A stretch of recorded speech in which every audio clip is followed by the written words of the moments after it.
بسم اللہ الرحمن الرحیم۔ عزیز طلبہ، پروفیسر ڈاکٹر حافظ محمد مشتاق آپ سے مخاطب ہے اور آپ دیکھ رہے ہیں doctor Hafiz Muhammad Mushtaq YouTube channel.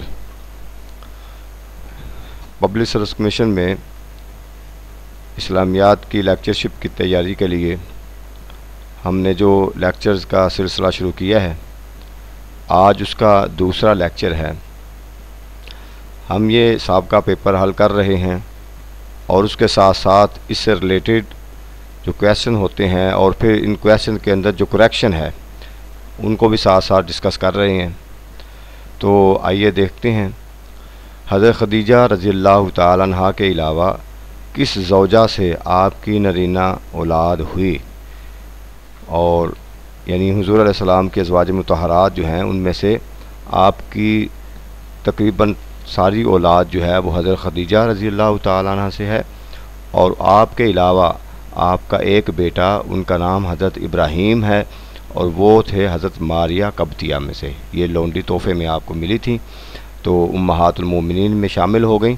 تو ان میں سے آپ کا ایک بیٹا جن کا نام تھا حضرت ابراہیم، وہ ان کی ولادت ہوئی۔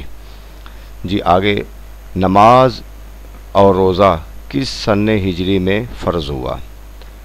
اب یہاں پہ اس سوال میں آپ دیکھیں یہ ساری ہجری لکھی ہوئی ہیں، تو سوال بھی ٹھیک نہیں ہے اور اس کا جواب بھی ٹھیک نہیں ہے۔ اگر آپ اس جواب کو دیکھیں وہاں 2 ہجری لکھا ہوا ہے۔ 2 ہجری میں آپ ذہن میں رکھ لیں، نماز جو ہے یہ تو 10 نبوی یعنی معراج کی رات جو ہے یہ 10 نبوی میں نماز فرض ہو گئی۔ باقی روزہ، جہاد اور زکوٰۃ، یہ بات ذہن میں رکھ لیں، روزہ، جہاد اور زکوٰۃ یہ 2 ہجری میں فرض ہوئے۔ روزہ، جہاد اور زکوٰۃ یہ 2 ہجری میں فرض ہوئے۔ نماز جو ہے وہ پہلے فرض ہو چکی تھی۔ اس کے بعد جی مشعر الحرام سے کیا مراد ہے؟ یعنی حج کے دوران جو مناسک حج ہیں، تو آپ کہتے ہیں نا کہ عند القرآن میں ہے عند المشعر الحرام، کہ جب مشعر حرام میں آپ پہنچے تو اللہ کا ذکر کریں۔ اس سے مراد کیا ہے؟ مزدلفہ۔ کیا ہے؟ مشعر الحرام سے مراد ہے مزدلفہ۔ جو کریکٹ آنسر ہے وہی آپ کو میں بتا رہا ہوں۔ اس کے بعد ہے جی باب مفاعلہ کا تعلق کس سے ہے؟ یعنی اب آپ یہاں پہ ایک دو چیز سمجھ لیں کہ ثلاثی مجرد ہے اور ثلاثی مزید فی ہے، رباعی مجرد ہے اور رباعی مزید فی ہے، خماسی مجرد اور خماسی مزید فی۔ جو زیادہ تر استعمال ہوتے ہیں وہ ثلاثی مجرد اور ثلاثی مزید فی۔ ثلاثی مجرد کے 6 ابواب ہیں، ٹھیک ہے جی، ثلاثی مجرد کے 6 ابواب ہیں۔ ثلاثی کا مطلب 3 ہوتا ہے، یعنی جب ماضی کا پہلا صیغہ آپ لکھتے ہیں اور اس کے حروف اصلیہ 3 ہوں تو اس کو ثلاثی مجرد کہتے ہیں، اور 3 سے زیادہ ہوں تو ثلاثی مزید فی۔ جیسے ضربہ، نصرہ، قتلہ، یہ 3 ہیں تو یہ ثلاثی مجرد ہے۔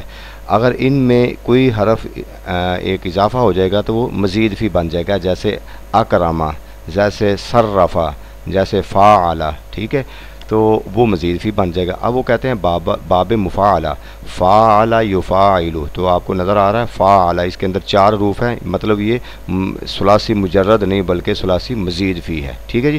باب مفاعلہ کا تعلق جو ہے وہ ثلاثی مجرد سے نہیں، رباعی مجرد سے نہیں، رباعی مزید فی سے نہیں بلکہ رباعی ثلاثی مزید فی سے ہے۔ ثلاثی مجرد کے 6 ابواب ہیں، ثلاثی مزید فی کے 12 ابواب ہیں، ٹھیک ہے، یہ بھی ذہن میں رکھنا ہے۔ ثلاثی مزید فی اور باب مفاعلہ ثلاثی مزید فی سے ہے۔ عہد نبوی میں کن 2 صحابہ کے ساتھ لیان کا مسئلہ پیش ہوا؟ یہ ان میں اے آپشن ہے، عویمر اجلانی اور حمزہ بنت جہش، یہ یاد کر لیں، یہ پہلا اے اس کا آپشن ہے۔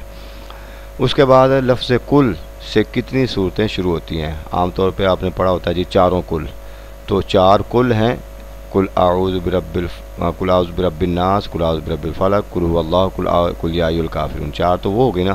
ایک سورۃ الجن ہے، قل اوحی الی انہ استمع، تو یہ 5 ہے، ٹھیک ہے جی، 5 صورتیں ہیں جو کل سے شروع ہوتی ہیں، ان کو بھی آپ نے ذہن میں رکھنا ہے۔ آیت ہے ان شانئک ھو الابتر، کہ بے شک آپ کا دشمن ہی ابتر ہوگا، یعنی اس کی نسل ختم ہو جائے گی۔ تو یہ کس کے بارے میں؟ یعنی حضور علیہ السلام کا جب بیٹے حضرت ابراہیم کا انتقال ہوا تو مشرکین نے کہا کہ یہ معاذ اللہ اب تو یہ ابتر ہو گئے، یعنی ان کی نسل ختم ہوگی، آگے نسل نہیں چلے گی، بیٹے تو رہے نہیں ان کے۔ تو لوگوں نے باتیں کی، ان میں سے سب سے زیادہ کون سا جو پیش تھا، جس کے جواب میں اللہ تعالیٰ نے پھر یہ ان نشانیہ کا هو الابتر کی آیت نازل ہوئی، وہ ابو لہب تھا یا عاص بن وائل تھا یا عقبہ بن ابی معیط تھا یا ولید تھا۔ تو اس کا جو کریکٹ آنسر ہے وہ ہے عاص بن وائل، یعنی ان نشانیہ کا هو الابتر کی جو آیت نازل ہوئی وہ عاص بن وائل کے لیے نازل ہوئی، یعنی اس کی نسل ختم ہو جائے گی۔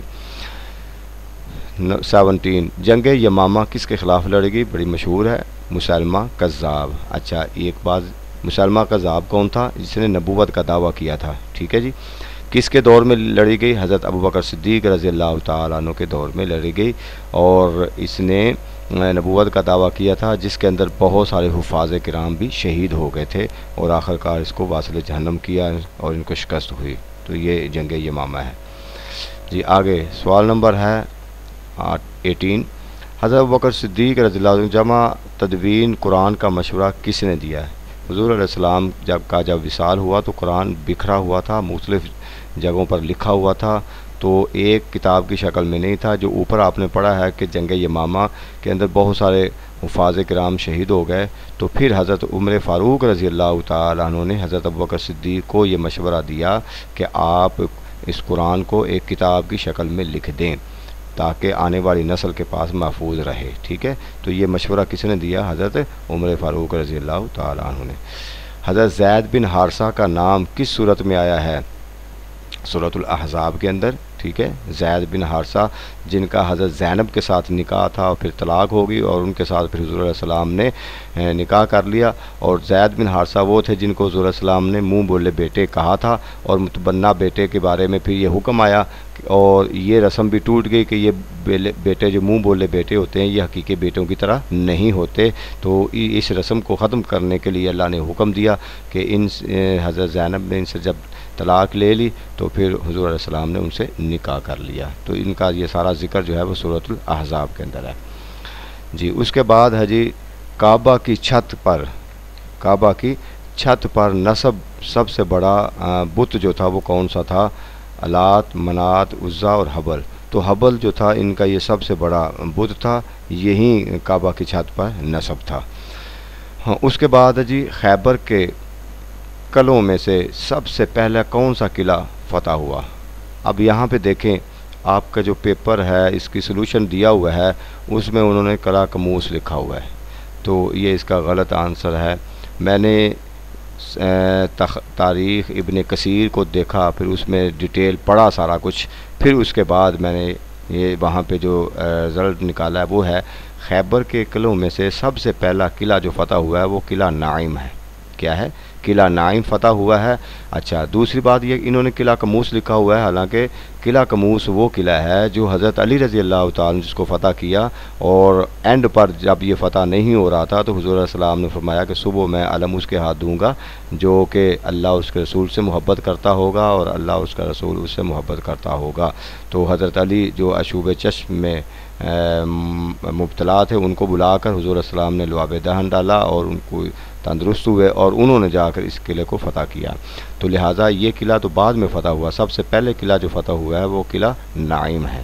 تو آپ کے دیکھیں گے اور اس کے آنسروں میں آنسر جو دیا اس میں بھی، اور باقی یہاں یہ لکھ دیا ہے، بس جو سامنے آیا لکھ دیا جی۔ اس کے بعد ہے جی غزوہ احد، یعنی جنگ احد میں کس کی شہادت کے بعد حضرت علی رضی اللہ تعالیٰ عنہ۔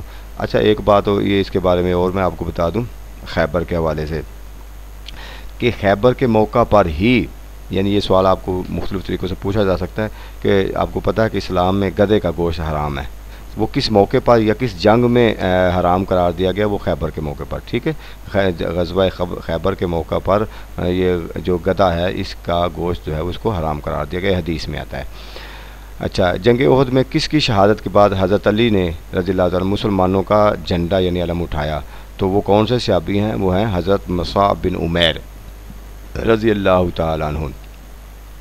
حضرت مصعب بن عمیر جو تھے ان کی شکل حضور علیہ السلام کے ساتھ ملتی جلتی تھی، بڑی بہادری کے ساتھ، بڑی محنت کے ساتھ انہوں نے جنگ لڑی، اور یہی وہ صحابی ہیں جن کو حضور علیہ السلام نے مدینہ میں بطور مبلغ بنا کر بھیجا، اور یہی وہ صحابی ہیں جن کے متعلق حضور علیہ السلام نے فرمایا کہ میں نے ان کا وہ منظر بھی دیکھا ہے کہ اسلام لانے سے بعد پہلے یہ بڑے حشاش پشاش اور بڑے خوبصورت جوڑے پہنتے تھے، مگر اب ٹاٹ کا لباس پہنتے ہیں۔ اور جب ان کی شہادت ہو گئی، جب ان کو دفن کرنے لگے تو ایک چھوٹی سی چادر تھی، جب سر کے اوپر دیتے تھے تو پاؤں ننگے رہ جاتے، پاؤں کے اوپر دیتے تو سر ننگے۔ حضور علیہ السلام کی آنکھوں سے آنسو جاری تھے، پھر آخرکار صحابہ کرام کہتے ہیں کہ سر کے اوپر دے کر پاؤں پر گھاس دے کر دفن کر دیا گیا۔ بڑے عظیم مجاہد اور حضور علیہ السلام کے باوفا سپہ سالاروں میں سے تھے۔ تو یہ جب شہید ہو گئے اس کے بعد پھر یہ گر پڑے نیچے، تو حضرت علی رضی اللہ تعالیٰ عنہ نے پھر علم سنبھال دیا۔ ٹھیک ہے جی۔ فقہ کی پہلی قدیم ترین کتاب کس نے لکھی؟ اب اس کے اندر جو ہے نا، یہاں تو امام مالک نے جواب دیا ہوا ہے، لیکن امام ابو حنیفہ کی ایک کتاب ہے الفقہ الاکبر، وہ بھی فقہ کی ایک بہت عظیم کتاب ہے۔ ٹھیک ہے، تو بہرحال اگر ان کا آپشن نہیں دیا ہوا تو پھر آپ امام مالک کا نام ہی لکھیں گے۔ حضرت علی رضی اللہ تعالیٰ عنہ کا حضرت عمر فاروق رضی اللہ تعالیٰ عنہ سے کیا رشتہ ہے؟ چچا زاد، بیٹا، بھانجا، دوست؟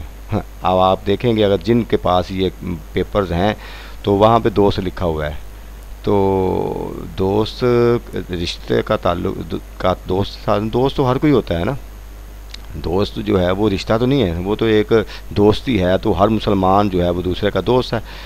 تو اصل میں بات یہ ہے، یہاں جو آپشن میرے نزدیک بنتا ہے وہ یہ بی بنتا ہے، بیٹا۔ آپ کہیں گے ایسے؟ حضرت علی رضی اللہ تعالیٰ عنہ کی ایک بیٹی حضرت فاطمہ ہیں، ان کا نکاح حضرت علی سے ہوا، حضرت عمر فاروق سے ہوا، اور حضرت عمر فاروق نے اس خواہش کا اظہار کیا تھا کہ میں اہل بیت میں باقاعدہ شامل ہو جاؤں، تو ان کا نکاح ہو گیا۔ تو ان کے بارے میں یہ بھی ہے کہ جب وہ ان کا حضرت عمر فاروق رضی اللہ تعالیٰ عنہ کی شہادت ہوئی تو حضرت علی ان کو عدت گزارنے کے لیے گھر لے آئے۔ تو یعنی اس دور میں یہ ایج کا اتنا خیال نہیں رکھا جاتا تھا، اور دوسری بات یہ بھی تھی کہ حضرت عمر فاروق رضی اللہ تعالیٰ نے اس خواہش کا اظہار کیا تھا کہ میں قیامت کے دن میرا جو ہے نام اہل بیت میں شامل ہو، اس لیے ان سے رشتہ مانگا۔ تو اگر یہ آپ رشتے کی بات کریں تو اس حوالے سے حضرت علی کا پھر یہ بیٹا لگتے ہیں، تو اس لیے یہ چیز کو مد نظر رکھیں۔ اس کے بعد ہے جی سکھ مذہب کے بانی بابا گرو نانک کہاں پیدا ہوئے؟ سمپل سی بات ہے، ننکانہ صاحب کو پتہ ہے۔ قرآن مجید میں کس جرم کو اللہ اور اس کے رسول کے خلاف اعلان جنگ قرار دیا گیا ہے؟ وہ کون سی ہے؟ وہ ربا یعنی سود۔ ٹھیک ہے جی، انکار زنا نہیں ہے بلکہ ربا ہے۔ اچھا جی، 30 تک سوال کر لیتے ہیں۔ مقدار مہر کے مقرر نہ ہونے پر، یعنی اگر عورت کا حق مہر مقرر نہیں ہوا تو اس کو کون سا حق مہر ملے گا؟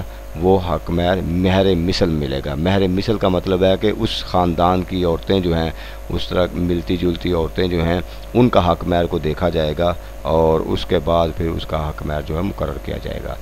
الرحیق مختوم کا موضوع کیا ہے؟ سیرت رسول صلی اللہ علیہ وسلم۔ حد قذف کب نازل ہوئی؟ 4 ہجری میں۔ قرآن مجید کی چوتھی منزل کس سورت سے شروع ہوتی ہے؟ بنی اسرائیل سے۔ ٹھیک ہے جی، تو یہ آج کا ہمارا دوسرا لیکچر ہے، 30 کویسچن تک ہم نے کیا ہے، تو انشاءاللہ آپ اس چینل کو دیکھتے رہیں۔ اللہ کے فضل سے مزید لیکچر بھی اس پر آپ کو ڈلیور کریں گے، آپ سماعت کریں گے اور تیاری کریں گے۔ اللہ تعالی ہمارا حامی و ناصر ہو۔ والسلام۔